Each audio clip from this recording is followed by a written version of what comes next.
नमस्कार, स्वागत है आपका आज की खास रिपोर्ट में। भारत और पाकिस्तान के बीच बढ़ता हुआ तनाव और ऑपरेशन सिंदूर के बाद स्थिति युद्ध की ओर बढ़ती हुई दिखाई दे रही है। ऐसे में सवाल उठता है, कौन से देश भारत के साथ खड़े हैं और कौन पाकिस्तान का समर्थन कर रहे हैं। आइए जानते हैं कि अंतर्राष्ट्रीय मंच पर क्या कुछ हो रहा है। भारत ने सीमा पार से हो रहे आतंकवादी हमलों का मुंह तोड़ जवाब दिया है और स्पष्ट किया है कि अब बर्दाश्त की कोई सीमा नहीं रहेगी। भारत के विदेश मंत्री डॉक्टर एस जयशंकर ने दुनिया के 10 से ज्यादा देशों से कूटनीतिक बातचीत की और भारत का पक्ष मजबूती से रखा, लेकिन दुनिया भर में देशों के अलग अलग रुख सामने आ रहे हैं। सबसे पहले बात करते हैं अमेरिका की। अमेरिका ने पाकिस्तान की अपील को ठुकराते हुए भारत का परोक्ष समर्थन किया है।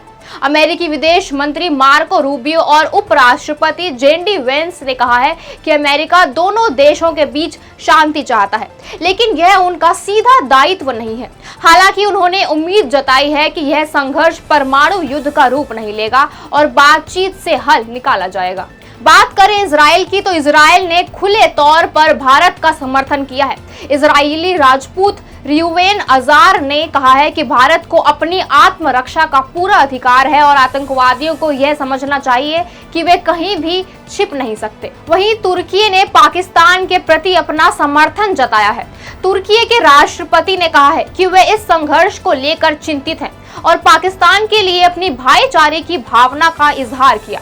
हालांकि उन्होंने तनाव कम करने के लिए बातचीत की भी अपील की है।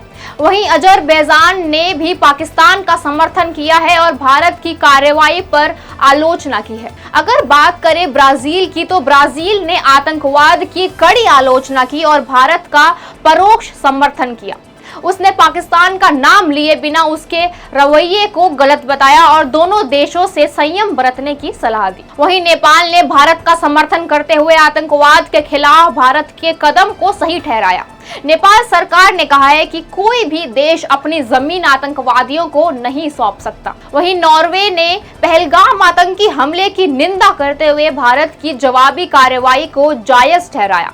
नॉर्वे ने दोनों देशों से शांति बनाए रखने और कूटनीतिक हल निकालने की अपील की है। बात करें अगर रूस और चीन की, तो रूस और चीन जो पहले पाकिस्तान के साथ अपनी सटीकता दिखाते थे, अब संतुलित रुख अपनाए हुए हैं। चीन ने पाकिस्तान का नाम लेकर कोई बयान नहीं दिया, जिससे पाकिस्तान को चौंका दिया। वहीं रूस जो पहले पाकिस्तान से दूरी बनाए रखता था, अब यूक्रेन युद्ध में उलझा है और उसने भी भारत पाक युद्ध पर तटस्थ रुख दिया है। हालांकि रूस के राष्ट्रपति पुतिन और चीन के राष्ट्रपति शी जिनपिंग के बीच इस मामले पर बातचीत हो चुकी है और भविष्य में इन दोनों देशों का रुख साफ हो सकता है।